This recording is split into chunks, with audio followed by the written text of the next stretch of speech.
We don't want to keep you too long. It really is a cup of tea. Sit down, have something that you can use. With that in mind, I would like to ask everybody here, if you have a session that you would like to present or any ideas for future sessions, I will share the Microsoft form at the end or even during. And so if you have an idea of something that you would like to see us address, because ultimately we want this to reflect the needs of teachers rather than what the education authority or the department actually think you need. So please feel free to get in touch, and presenters are always welcome. If you feel that you can do a half hour or 45-minute session with us with something that you have found to be successful in your classroom, please share it, because the system and people are just dying to hear that stuff, and especially in the days now where we can't bring people out for meetings. So please feel free to put any questions in the chat during this. I will save them and Paula can perhaps address them at the end, or if it's something we haven't got time to address, Paula can maybe share her email address and we can deal with those. The follow-up to this is that next Tuesday or Wednesday, I will send you the evaluation form, simply because quite often I feel personally when I'm at a conference or something and get the evaluation form straight afterwards, I tend to tick all the boxes and not really have thought about it. So what we want to do here is have you all so that you can reflect on what you have heard today and then think about what you can perhaps implement in your schools and in your classrooms in future. So you will actually get a 5-day, a 2-month and a 4-month follow-up evaluation, just so that we can see how effective this kind of thing is. Because we really, as John Hattie says, if the pupils in your class can't see the difference, is that change in professional practice actually valid? So that's for the future. If you're on Twitter, please feel free to use the TPL Thursdays hashtag. That can continue the conversation afterwards. I will be on there afterwards myself. And any questions, again, just use that hashtag. It's just a nice, handy way to find each other. So today's session is taken by Mrs. Paula Malloy. I've known Paula more than a decade now. I have to declare an interest that I taught in St. Mary's. So for anybody who doesn't know, St. Mary's is an all-girls school, non-selective in Derry, Londonderry, for 11 to 18-year-olds. It's a fantastic school with a fantastic ethos. Paula has been in there as a teacher of science and has worked in there for 17 years and has been a teacher for 19 years. Paula believes that embedding well-being into the curriculum can develop positive, confident and kind children, and that is reflected right the way through St. Mary's. And when I was there, they did talk a lot about the St. Mary's family, and it does have that feeling, that culture of everybody's in this together through your good times and your bad times. St. Mary's have won the 2021 Investors in People Health and Wellbeing Award. So that part of that was what prompted me to ask Paula to address us today. But as well as that, I knew that this work has been going on pre-pandemic. And I know with the return in the last year since September, people are looking at health and wellbeing and outdoor learning with the health and wellbeing slant as something that we can really need to address. The academic stuff that the children missed out on has actually been addressed quite well and quite quickly when we've returned to class. So actually I meant to say this as well. Half the staff in St. Mary's are trained in mental first aid, which is something I'm sure you've heard about, maybe trying to implement in your own classrooms. So Paula, are you ready to share your let me think, if I admit all here, yeah.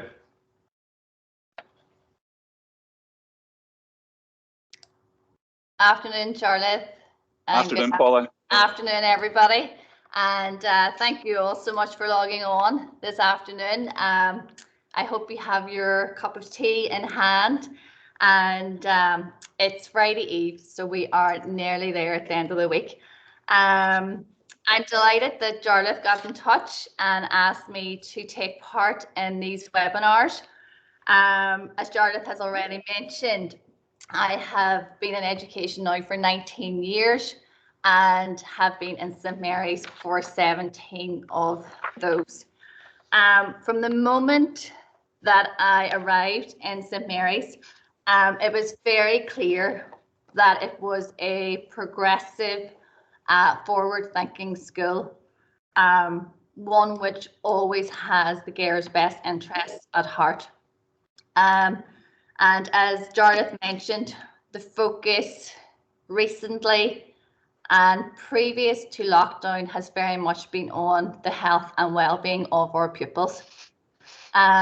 So I'm going to talk you through today the St Mary's journey to well-being, and hopefully I will be able to help you come up with some new ideas, and in the same token, I hope that I can learn a lot from you as well afterwards.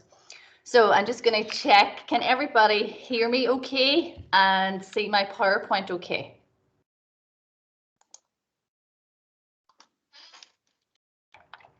I assume so, so I'm going to just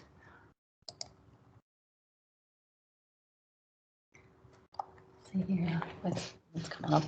Okay. For the notes, and I can see these here's come up. Doesn't matter.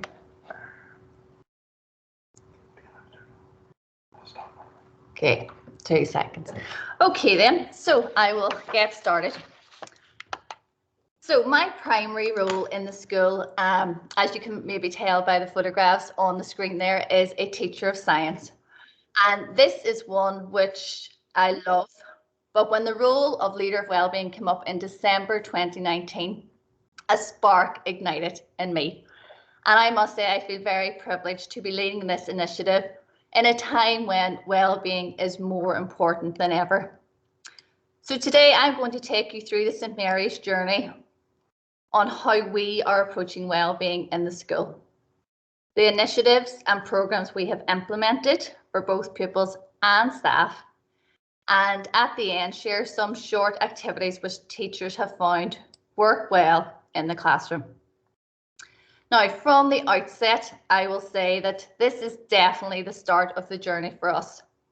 I quickly realised how true the saying was, Rome wasn't built in a day. Wellbeing in a school of 900 girls and 100 staff is a massive task, but we can certainly lay the foundations bit by bit. And in, say, 5 years' time, wellbeing, I hope, will truly be embedded in the school life and in the curriculum. So why address wellbeing in schools? In the Youth Wellbeing Northern Ireland survey, 1 in 8 children and young people had emotional disorders such as anxiety or depression. We know that more than 50% of adult mental disorders have their onset before the age of 18. So with these stats, it is obvious why we need to address wellbeing in schools and why the need for a leader of wellbeing. When I spoke to the principal at the time, Mary Lindsay, she said that it was obvious to her that in the previous 10 years, there was an acute rise in mental health issues. And she always went with the motto, identify the need in front of you. There was a big emphasis in the school on numeracy, literacy, ICT. So it was silly, why would they not address the development of wellbeing? There is also strong evidence base for prevention and early intervention. And we need to equip our pupils with the lifelong skills that will help them manage and cope with the demands of today's society. So this is how the leader of wellbeing came about. We needed to resource this area. We needed someone to champion it, and we needed to have a coordinated oversight to push this agenda forward. However, the challenge was that there was a need also for support within the whole school. It had to be both pupils and staff. There needed to be sustainable support within the school to have the most impact, and for pupils and staff to realise that the school was taking this seriously.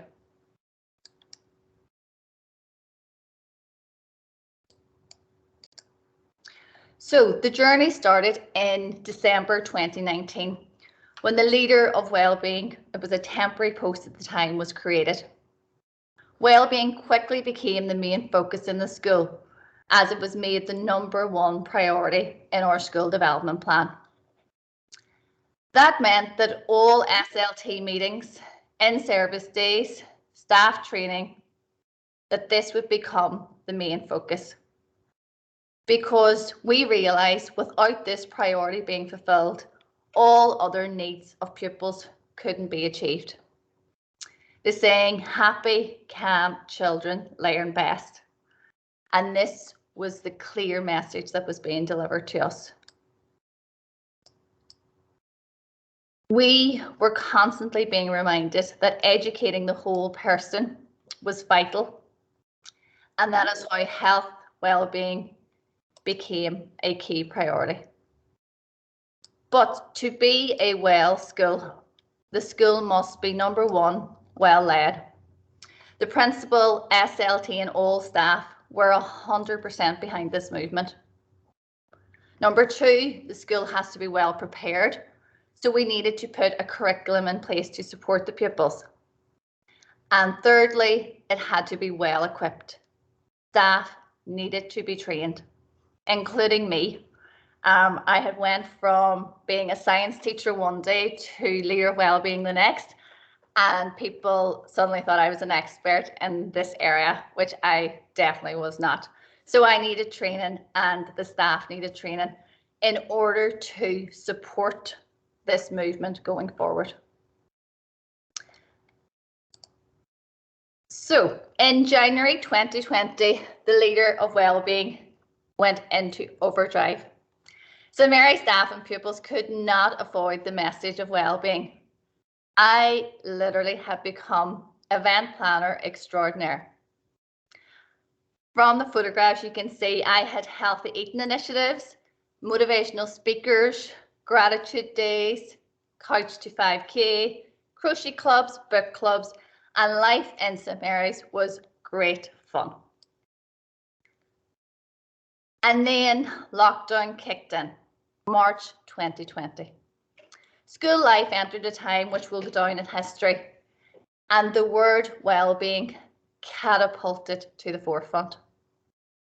Suddenly we were teaching through Teams, Google Classroom, and everything that we took for granted in life was pulled from us.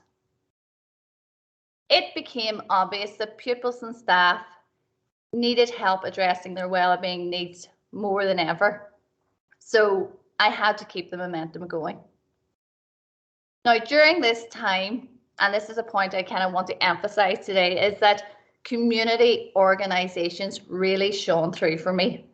And I would encourage anyone involved in wellbeing in schools to reach out to local organisations and people in the wellbeing field. When people come together around a common vision, great things really do happen. And over lockdown, people were so generous and so kind. And as you can see from the screen, we encouraged our pupils and our staff to get active, get creative, and show kindness.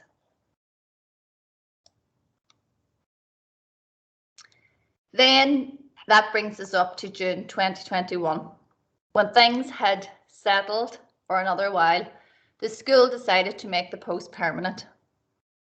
Now, this was a strategic move by the school. And again, probably the realisation of the value and impact of focusing on wellbeing for staff and pupils. For me, those 2 years were a big learning curve. I had come into this role at a difficult and challenging time. And with hindsight, most of the time I was operating from the monkey mind, jumping from one event to the next. And there's a saying, a wandering mind is an unhappy mind. And when I think back, I was literally dreaming about wellbeing. All I could think about, what am I going to organise next? What am I going to do next?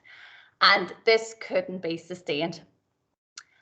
Even though I was trying to create an atmosphere of togetherness and bring more energy to life in St Mary's.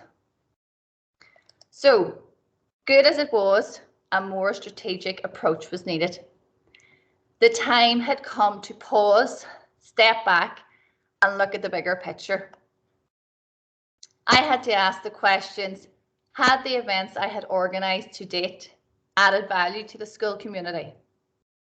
Did they enhance their well-being long-term, or was it just short-lived? I needed to look at the strengths and the weaknesses and the opportunities ahead and address the real issues behind this well-being crisis. And this was a challenge. The biggest challenge I found was the resistance to change by both pupils and staff. Pupils needed to become more open-minded. They had to move from that fixed mindset to the growth mindset. They had to try and spend less time on phones and social media and connect with people, and they struggle with this. Staff, what I found was I was trying to undo years of being driven by specifications and grades. It's difficult to get staff to think that it's okay to take some time out to manage their workload and know when to switch off. And these definitely are the challenges which I found. So I'm going to take you through now just some of the strategies we have put in place. And before I go through those, I would like to show you these well-being strategies. In any of the things which I organise, I like to keep the new economics foundation 5 ways to well-being at the forefront. And until I came into this post, I didn't even realise that these existed. And with most things you will hear me talk about today, these are a set of evidence-based actions to improve personal well-being, but they are simple, small, sustainable changes which we can all make. So as you can see on the screen, it is keep active, take notice, give, keep learning, and connect. But we must actually incorporate these into our lives in order to see a change. Sometimes that's the challenge also. People expect change without doing anything. So we need to make small changes, and that's then when we see the growth. So firstly, I believe the school environment is key. We are a school of 52% free school meals. We have a lot of vulnerable children in our care. But every child should feel welcomed, safe, at peace, in a friendly, happy, calm school. So in response to this, we like to welcome our pupils in the morning, and we have these signs here on the left-hand side of your screen, these welcome boards. And it just simply says, hello, good morning, we are glad you're here, we believe in you, have a great day. Again, something very simple but quite effective. Our 6th year Student Wellbeing Committee came up with an idea of putting messages of positivity on the mirrors in the bathrooms. And it was the technology department that printed out the signs for this. So again, use the resources which you have at hand. Our fantastic learning assistants walk the corridors in the morning and they meet and greet our pupils. I cannot emphasize how amazing this is to watch. They check classrooms, bathrooms, look out for pupils on the corridor who maybe haven't had breakfast, look lonely, maybe look a little bit sad, and they do it quite discreetly, and it is just lovely to watch. And they will then bring them to your breakfast club and look after them. This is crucial in setting these pupils up for the day ahead. We also have a reading initiative where all pupils read during form time. And for us, that means 15 minutes in the morning and 15 minutes in the afternoon. Also, as part of our Big Sister program, where the 6th years are linked to a Year 8 form class, we have paired reading program to enhance their reading age. Also, we have our Wellbeing Ambassador and our Student Wellbeing Committee, and these are the pupil voice, and they certainly let me know what the pupils would like to see happening. Secondly, we realised that if we were to lay the foundations of wellbeing down securely, and for this to have a lasting effect, we needed to embed this into our curriculum. This meant creating time for it. Now, I know time is precious in schools, and it is probably the most valued resource which we have, but we developed the enrichment program. This meant that all Key Stage 3 pupils had 1 hour, 20 minutes of enrichment lessons per week. All Key Stage 5 pupils have an afternoon also dedicated to this. At present, we don't have this for our Key Stage 4, and again, this is a challenge and something we are trying to address. Enrichment, to me, is the most valuable and important asset we have for delivery of all things wellbeing. This is a relaxed, fun time where pupils can just be themselves. It is not like any other academic lesson where it has to be structured. Here, we allow our pupils to talk, to laugh, dance, colour in, meditate, watch movies, play board games, virtually anything which is deemed enjoyable. And this also allows us to deliver our Wired for Wellbeing program, which I will talk about shortly, and deliver the lessons on the 4 pillars of wellbeing. So things like awareness, connections, which links into compassion and gratitude, insight and purpose. We hear the word resilient quite often now, and this resilience is an outcome of these 4 pillars. So to help our young people to recover from adversity quicker, we use these 4 pillars to instill the skills for life. Now, this is just some feedback from the pupils. You know, a Year 8 pupil, she understands the importance of getting enough sleep, spending time off her phone. Year 10, it is a nice break from academic subjects. And then our head girl, Ava, even she has said there is a perfect break from her heavy workload. It is the only time all week that I completely switch off and enjoy time with her friends. And also we bring in speakers during that time as well. And as she said there, it has given her an awareness of topics that she may not have discovered otherwise. So I want to mention now our Wired for Wellbeing program. So this is where we are hoping it is really embedded into the curriculum. The Wired for Wellbeing program is run by a lady called Fiona Foreman, and this is a 3-level program for junior students from 1st year to 3rd year. It is based on the field of positive psychology and the science of wellbeing. So obviously I was drawn to this. The aim of the program is to teach students to understand and enhance their own wellbeing through a range of evidence-based strategies and skills. Now, as you can see on the screen, this is the program overview. The program is skills-based and each level has 8 lessons. It gives the pupils the knowledge, and I think that's the key in moving forward. The pupils learn how to understand their emotions and moods and how to deal with that. Some of the topics there I have highlighted, and these are kind of the key concepts we're trying to instill in our pupils.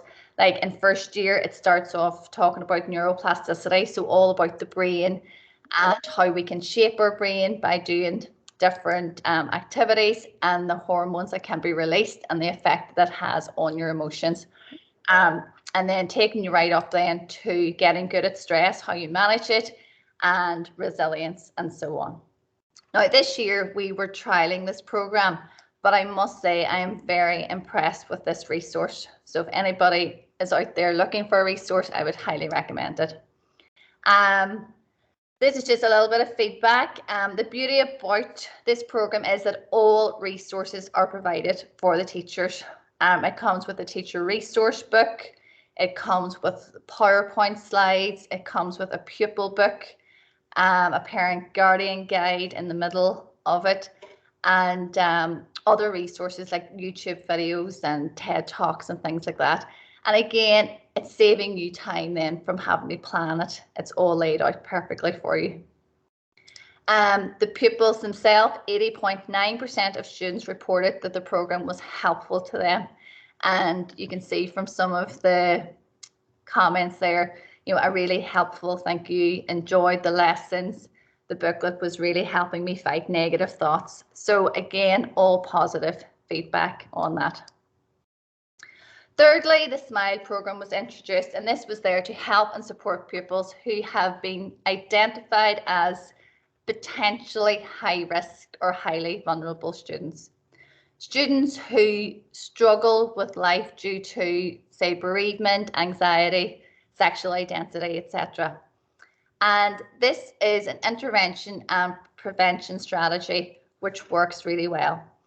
It is a girl called Roxanne Nixon, and she is a neighbourhood regeneration officer, and again from the local community.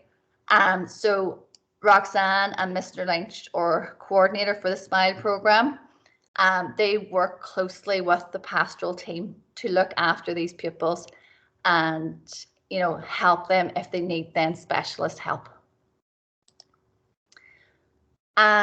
So those are kind of three big initiatives which we have embedded. We also have a half day dedicated to wellbeing at the end of each term. And again, I would be saying use the resources within your school. You would be surprised what teachers do outside of school, and you'd probably have a very talented group of people right under your eyes. So this, for example, was a half day. The girls were playing rounders. This is our science technician who's into sports, so he took that. We had a teacher in the school. She did the arts and crafts. She's a technology teacher. And we had the HE teacher, home economics teacher. She took a session on personal development and puberty and growing up, basically. All really, really helpful information, and the girls loved it. Okay, as well, we have mindfulness there with a lady called Nuala McKeever and Orla McIntyre, who's a past teacher of ours as well. She has a program now called Ignite. And again, these are all really good ways of getting fun ideas across to the girls. We also have a Saturday Wellbeing Club. Saturday School has been ongoing in St Mary's for 20 plus years, and in recent years it's in collaboration with Lisneal College. Again, this is fun on a Saturday, including the 5 ways to wellbeing and things like horse riding, bowling, dance, cookery, technology, giving the girls fun experiences which they may not get otherwise. We have an extensive extracurricular provision for both pupils and staff, both at lunchtime and after school. And finally, we make a big effort to develop empathy and kindness in our pupils. We celebrate awareness days and have charity fundraising events. And as you can see from the pink there, everybody in pink except Mr. Megan. But we had a great day raising money for the local charity, the Pink Ladies. We celebrated Mental Health Awareness Week, and you can see from the bottom pictures there, that was Connect with Nature. And the girls potted the plants, and I must say they loved it. So as Jarlath mentioned, if you can get your pupils outside, definitely go for it. Christmas is another big event for most schools, I'd say. So we had our Christmas jumper day, and arts and crafts and so on. And these days allow pupils to see staff in a different light, and I think that's really important. These are the days that pupils remember when they think back on their school days, and for me that's really important.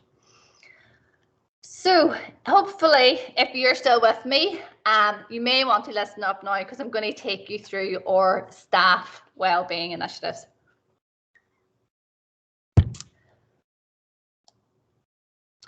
So I'm going to start off with our training. So in recent years, staff feel the additional responsibility and expectations placed on them to meet the needs of pupils.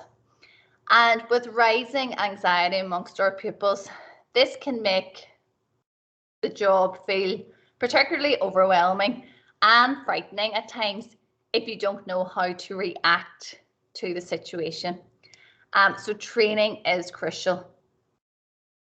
Also, many staff have reported that their job is having a negative impact on their own mental health, with work-related stress and anxiety becoming, unfortunately, all too common. So in response to this, we have over half of our staff trained as mental health first aiders. This course raises your awareness of the challenges faced in schools today, but most importantly, it gives you practical skills to spot the signs of mental illness, and gives you, which I think again is key, the confidence to step in and support this person.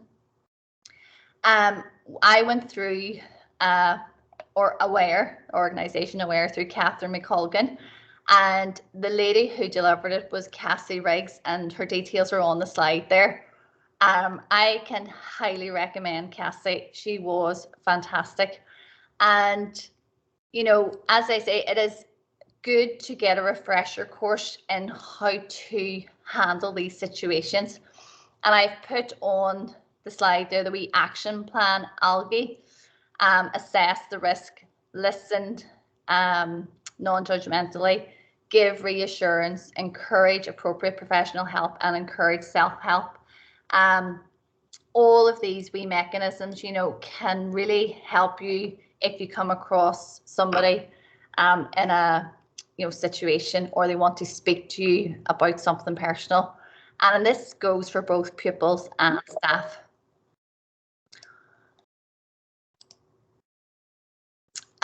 Secondly, we have an open door policy. It is really important that the leadership team in the school builds a culture of trust where staff feel valued, and that we feel we can be open about our mental health and well-being and what we need to support that. So on that note, we have an open door policy every day after school, where staff are encouraged to call in and simply talk it out. Whatever it is that's bothering them, there's an open door there to come in. I'm sure we've all left school at times, maybe after an encounter or an episode with a pupil or even a member of staff, and then you sit all evening annoyed about it. By talking it out, you will already feel a weight lifted off your shoulder. So we as a staff are encouraged also to notice and offer support early when a colleague's well-being is under threat. And this is, I think, where the mental health first aid training can help also. Early problem solving and support can help de-escalate these difficulties. Now, just as pupils have an extensive extracurricular activity timetable, so too does staff, and it's definitely needed. Staff love to connect and they like to relax with each other and just have fun. So there is a weekly timetable of activities. So Zumba, crochet, yoga, book club. We have a step challenge. Sometimes we have lunchtime meditation, and tea, coffee and fruit is also provided on a weekly basis. We have staff workshops at different times throughout the year. There was the autumn wreaths that we produced, and we have recognition days to highlight the contributions that the different groups of people in the school have made.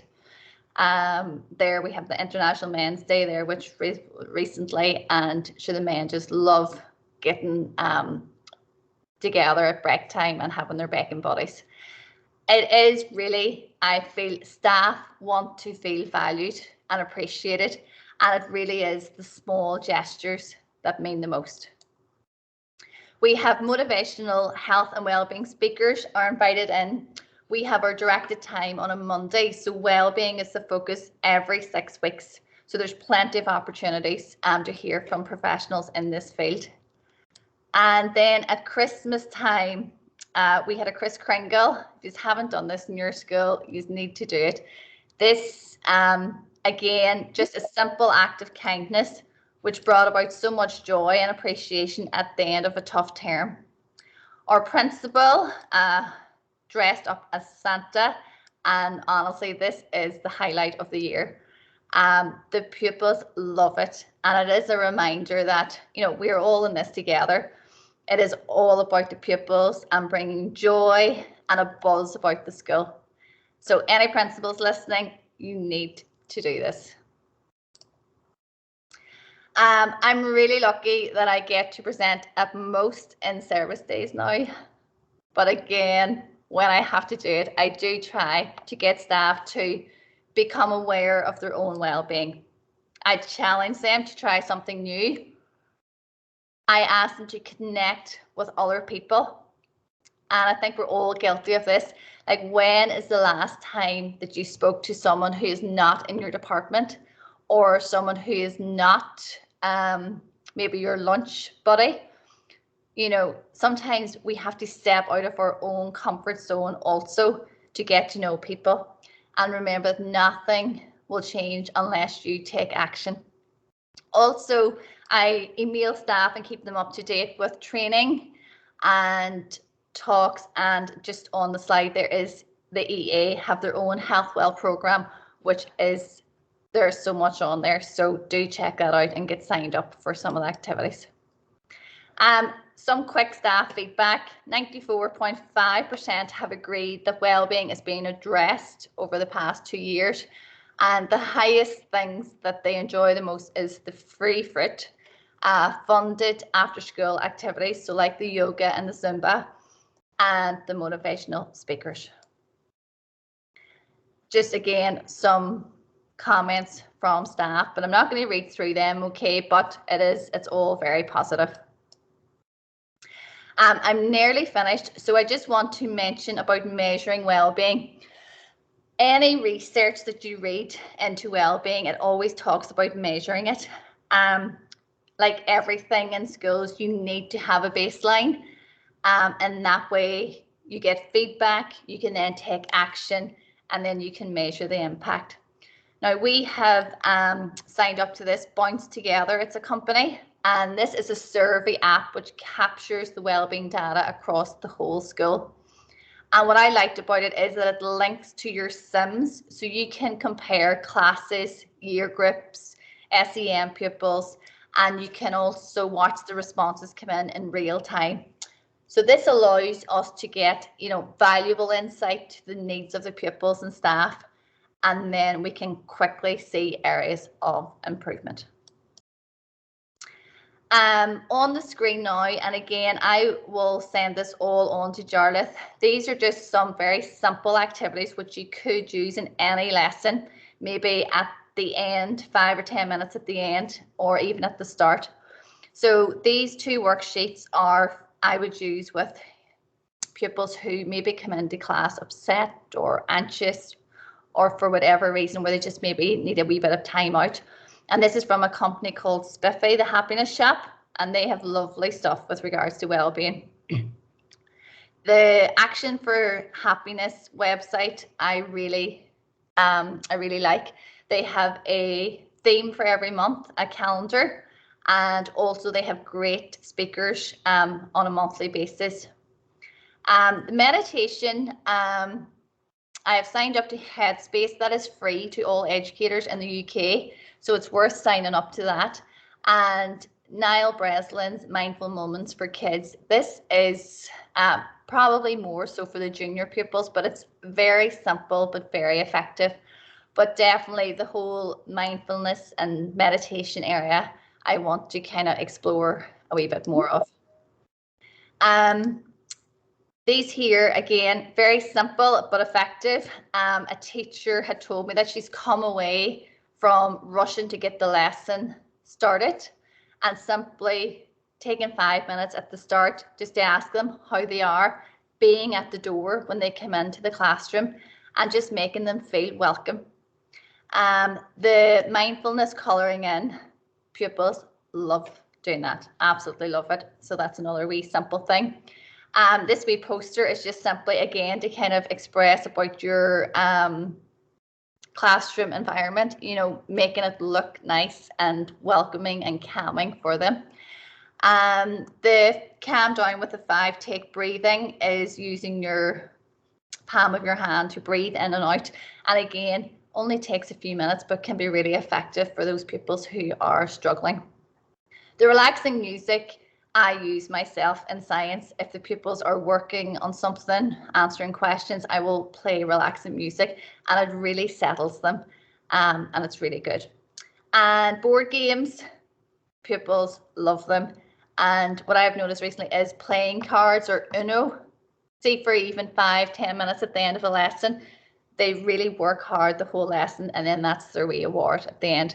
So as I mentioned, it is the very small things which really have the biggest impact at times. There are a lot more, and again, I will send these resources through to Jarlath. So the main takeaways, because I know I'm a wee bit over time here, so I'll go through this quickly. Your approach needs to be strategic. You need to have an action plan. You need to look at the bigger picture. It needs to be a priority in the school development plan. Secondly, it needs to be resourced. You need to have a group or a leader who will champion it in the school, because otherwise it is not going to be addressed, and it really does need to be addressed. You need to allocate time to it, and you need resources. So things like the Wired for Wellbeing program to really embed that into the curriculum and give the pupils the skills which they need for lifelong learning. As I've mentioned before, all staff and pupils want to feel valued, and it's the small sustainable actions which will have most impact.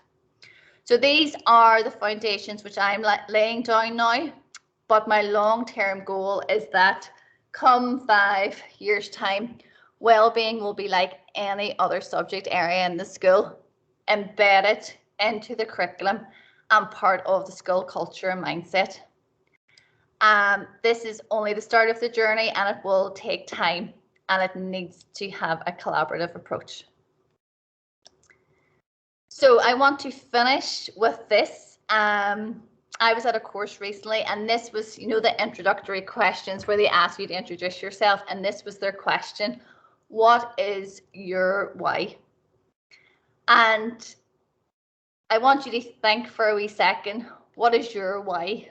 Why are you teaching in a school? And when we did this at the course, the majority of the answers were the same. It was to make a difference. It was to change that person sitting in front of you and to inspire them to go out and fulfill their dreams. And sometimes the longer you're in teaching, you can lose sight of your why. We can easily fall into the trap of looking at the negatives rather than the positives. And as I mentioned at the very start, try to remember to light the spark that lives within you. And if that means making changes, trying something new, then I would say just do it. So I would like to thank you all for listening. Apologies, I've gone over time slightly. Thanks to Jarlath and EA for hosting it. And if there's anyone out there who would like to get in touch and share ideas, I'm all about sharing ideas and having a collaborative approach. So maybe we could have a wellbeing group within Northern Ireland with loads of wellbeing ideas. So I would love to hear from you. So thank you very much and enjoy the rest of your evening.